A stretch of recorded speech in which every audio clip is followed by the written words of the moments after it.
चंपावत उपचुनाव, बोरियत, एक तरफा मुकाबला। सबको पता है कि पुष्कर सिंह धामी एक तरफा जीत चुके हैं। इससे पहले मैंने एक वीडियो बनाया था और इस वीडियो में ऑलरेडी मैं कह चुका हूं कि ये जीत एक तरफा हो चुकी है, लेकिन दो मसलों पर गाड़ी अटकी थी। पहली ये कि वोटिंग परसेंटेज कितना रहेगा और दूसरा ये क्या कांग्रेस की जमानत जब्त होगी या नहीं। इस पर बात होनी थी और देखिए मुद्दा वहीं पर आ चुका है। अब बात ये होनी है कि जमानत जब्ती तो हो रही है, आखिर वोट मिलेंगे कहाँ। हाय मैं रवि के बिंदास बोल में आपका स्वागत है। चंपावत उपचुनाव के हर मोर्चे पर मैं जाने की कोशिश करी और मैं 4 दिन की यात्रा पर रहा।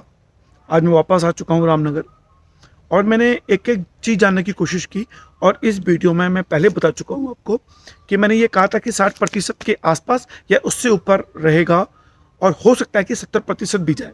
हालांकि 60 के ऊपर ये रहा है और 70 से कम रहा है, तो जो मैंने कहा आकलन लगभग सटीक बैठ रहा है। हालांकि उपचुनाव में कभी भी जो बाईपोल इलेक्शन में जो वोटिंग परसेंटेज है वो 50 से आसपास रहता है, कभी भी 60 के ऊपर नहीं गया है, लेकिन ये पहली बार ऐसा हुआ है। और देखिए पुष्कर सिंह धामी मिथक तोड़ने के लिए माने जाते हैं और उनके पीछे चाणक्य की भूमिका में जो थे वो थे कैलाश चंद्र गहतोड़ी। कैलाश चंद्र गहतोड़ी पर मैं एक अलग से वीडियो बनाऊंगा, उनका इंटरव्यू मैंने लिया है, डिस्क्रिप्शन पे वो आप देख सकते हैं। कैलाश चंद्र गहतोड़ी एक ऐसा नेता चंपावत में मैंने जाना उनको कि विरोधी भी उनकी तारीफ करते हैं और सबसे सटीक उनको नाम देते हैं कि वो दानवीर हैं कैलाश चंद्र गहतोड़ी जी। और निश्चित रूप से जिन्होंने अपनी सीट दान कर दी है और पूरे उत्तराखंड के जितने भी 47 विधायक मिले हैं, शायद ही कोई अपनी सीट खाली करने की सोचता, पर बिना सोचे समझे अपनी प्रतिष्ठा को दांव में लगा के, प्रतिष्ठा यूं कि अगर मान लीजिए पुष्कर सिंह धामी को मुख्यमंत्री नहीं बनाया जाता तो ऐसी स्थिति में कैलाश चंद्र गहतोड़ी उस मुख्यमंत्री की आंखों के किरकिरी बन जाते जिसको हाईकमान अपना नया मुख्यमंत्री चुनता। तो उसकी परवाह किए बिना उन्होंने जैसे ही घोषणा हुई कि वो जीत गए हैं और पुष्कर सिंह धामी हार गए, तुरंत उन्होंने कहा कि मैं अपनी इस्तीफा दूंगा विधायकी से और ये पुष्कर सिंह धामी के लिए मैं सीट खाली करना चाहता हूँ।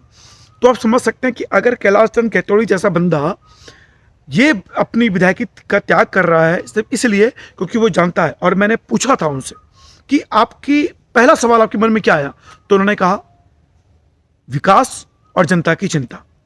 तो देखिए जब ऐसा महान आदमी किसी नेता के पीछे पड़ जाए तो उसे जीतना ही है। और कैलाश गहतोड़ी जी ने एक बात और बोली जब मैंने उनका इंटरव्यू लिया कि अगर जमानत जब्त नहीं होगी तो मैं राजनीति छोड़ दूंगा हमेशा के लिए।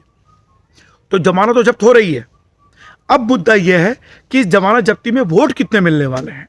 मेरा अपना ये दावा है कि निर्मला गहतोड़ी जी को 5000 या उससे कम वोट मिलेंगे। और देखिए साइलेंट वोटर कितना वोट कर पाया ये मैं नहीं जानता, क्योंकि मैं 4 दिन टनकपुर की यात्रा में रहा, चंपावत की यात्रा में रहा, उससे पहले मुझे कहीं भी कोई वोटर नहीं मिला, कोई मतलब कार्यकर्ता नहीं मिला। और जब मैं टनकपुर की 4 दिन की यात्रा में था, ढूंढने से ना तो मुझे बैनर पोस्टर मिले, ना ही मुझे कोई कार्यकर्ता मिला। तो 1-2 लोगों से मैंने पूछा तो लोगों ने मुझे, जो कांग्रेस के बिल्कुल ऐसे कार्यकर्ता थे कि कर्मठ, उनके पास भेजा, उनसे मैंने बात की तो उन्होंने ये कहा कि देखिए मुख्यमंत्री का चुनाव हो रहा है तो इस चुनाव में कुछ ऐसा है नहीं कि कुछ आगे बात की जाए। हम कांग्रेस के समर्पित कार्यकर्ता हैं और रहेंगे, लेकिन इस बार अपने मुख्यमंत्री को हम वोट कर रहे हैं। सबसे बड़ी बात यह था कि जितना भी मुस्लिम बहुल इलाका है वहां पर हमें ये बात फोकस करनी थी कि आखिर उन्हें वोट मिलेगा या नहीं मिलेगा। एक पत्रकार के रूप में मैंने कई चुनाव कवर किए, ये चुनाव सबसे बोरियत भरा था, तो मैं अपने लिए कोई इंटरेस्टिंग पॉइंट ढूंढ रहा था। तो वोटिंग परसेंटेज और प्लस जमानत जब्त होगी या नहीं, ये 2 इंटरेस्टिंग पॉइंट मिले। अब चुनाव हो चुके हैं, 64% के आसपास वोटिंग हुई है, तो अब मेरे लिए जो इंटरेस्टिंग पॉइंट ये है कि निर्मला गहतोड़ी जी को वोट कितने मिल रहे हैं। क्या ये वोट 10,000 का आंकड़ा पार कर पाएगा? नहीं। क्या ये वोट 5,000 का आंकड़ा पार कर पाएगा? शायद नहीं। अगर मैं कहूं तो ये वोट का आंकड़ा 5,000 से कम में है। जमानत जब्त हो रही है 101%। वोटिंग कितनी होगी कांग्रेस की ओर के लिए? तो मुझे लगता है कि 5,000 से भी कम ही वोटिंग है। जब मैं यहाँ चुनावी यात्रा में आया था, लोग कह रहे थे कि 2 और 2,500 वोट मिल जाएंगे, भी बहुत बड़ी बात है। तो मुझे लगा यार ऐसा कहाँ होगा, जो कांग्रेस का साइलेंट वोटर है, कट्टर वोटर है, वो तो वोट करेगा ही।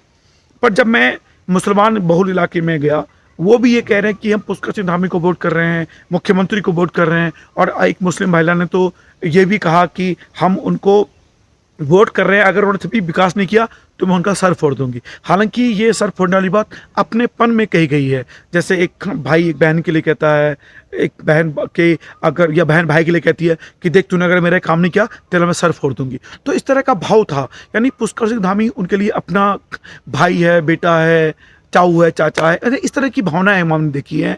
सबके लिए वो अपना पारिवारिक सदस्य है। तो मुख्यमंत्री चुन रहा है चंपावत, तो इस मुख्यमंत्री के लिए अगर वो एक तरफा वोट नहीं करते तो ये बहुत अजीब सी बात होती। और कांग्रेस ने अक्सर आरोप लगाए कि भैया भाजपा ने बहुत पैसा खर्च किया, भाजपा ने पता नहीं क्यों एक विधायक को मुख्यमंत्री बना दिया जो हार गया, बहुत करोड़ों रुपए बर्बाद किया। मेरा ये क्वेश्चन कांग्रेस से है कि देखिए, अगर आपको लगता था कि ये चीज़ें, तो जिस तरह से मुख्यमंत्री चुनाव लड़ रहे हैं, तो मुझे लगता है कि आप लोगों ने कॉन्टेस्ट में हिस्सा लेकर इस चुनाव को फालतू हो जाने दिया।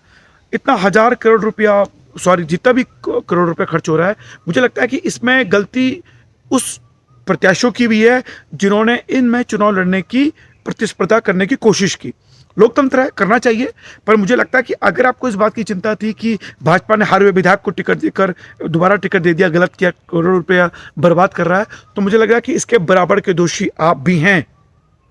जब 64% की बात करूं, अगर ये 90% से अधिक वोट सिर्फ चला जाएगा भाजपा को, पुष्कर सिंह धामी के लिए, तो आपके खड़े होने का औचित्य क्या था?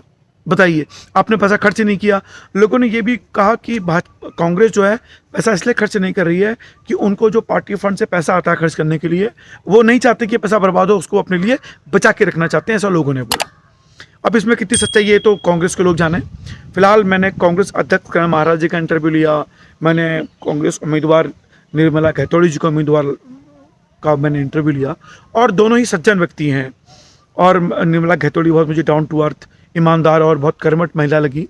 अब उनको जमानत जब्त होगी तो व्यक्ति रूप से मुझे बड़ी दुख महसूस होगा कि एक प्रत्याशी अगर जमानत जब्त नहीं कर पा रहा एक राष्ट्रीय पार्टी का, तो बड़े दुख का विषय है। लेकिन क्या करें, चुनाव है और लोग अपने भाई को चुनना चाहते थे, बेटे को चुनना चाहते थे, चाचा को चुनना चाहते थे, यानी पुष्कर सिंह धामी उनके लिए एक मुख्यमंत्री तो है, अपना एक रिश्ता बन चुका है।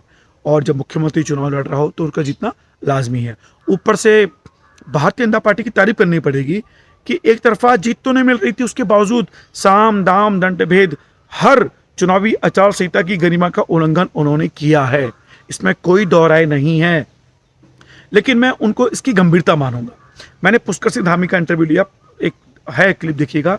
मैंने उनसे पूछा कि भैया आप सुनिए क्या कहा उन्होंने, तो देख रहे हैं आप। तो पुष्कर सिंह धामी, कैलाश गैतोड़ी जी की टीम, उनको राम लक्ष्मण की जोड़ी का नाम दिया गया। और इस चुनाव में सिर्फ इतना रह गया है कि भैया 5000 वोट मिलेंगे या नहीं मिलेंगे। तो मुझे लगता है कि 5000 से कम वोट मिल रहा है निर्मला घैतोड़ी जी को, ये मेरा आकलन है। अब साइलेंट वोटर ने वोट किया या नहीं किया, किसको करके आया, ये कहना बड़ा मुश्किल है। अगर 5000 से अधिक वोट मिलेगा तो मुझे लगता है कि ये मेरे राजनीतिक आकलन की हार होगी। शायद मुझे दोबारा से सोचना पड़ेगा अपने आकलन, अपने सर्वे को। लेकिन जहाँ तक मेरा सर्वे कहता है, मैंने पहले भी जो वीडियो बनाया है डिस्क्रिप्शन में उसका लिंक दूंगा, मैंने कहा था कि 60% से ऊपर वोटिंग रहेगी, 70% भी जा सकती है। लेकिन देखिए 60 और 70 के बीच रही है, तो मेरा आकलन लगभग सटीक बैठा है। जमानत जब्त हो रही है, ये भी सटीक बैठा है। 5000 से कम वोट मिलेगा, ये सटीक बैठता है या नहीं बैठता। और हाँ, जो ये वीडियो देख पा रहे हैं, अगर मेरा ये आकलन सही बैठा कि 5000 से कम वोट मिल रहे हैं, तो मैं विनम्र निवेदन करूंगा अपने दर्शकों से कि मुझे अपने चैनल को चलाने के लिए फंड की जरूरत है।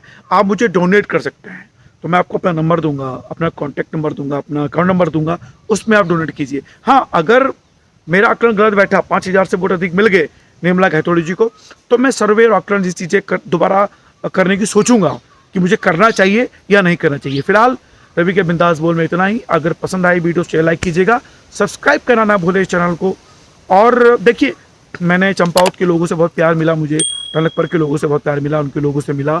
मेरे आकलन क्या सही बैठे क्या गलत बैठे मैं नहीं जानता, लेकिन हाँ, अब हमें भूख कानून और परिसीमन पे काम करना है। इसके बाद अपने मुख्यमंत्री से काम लेना है।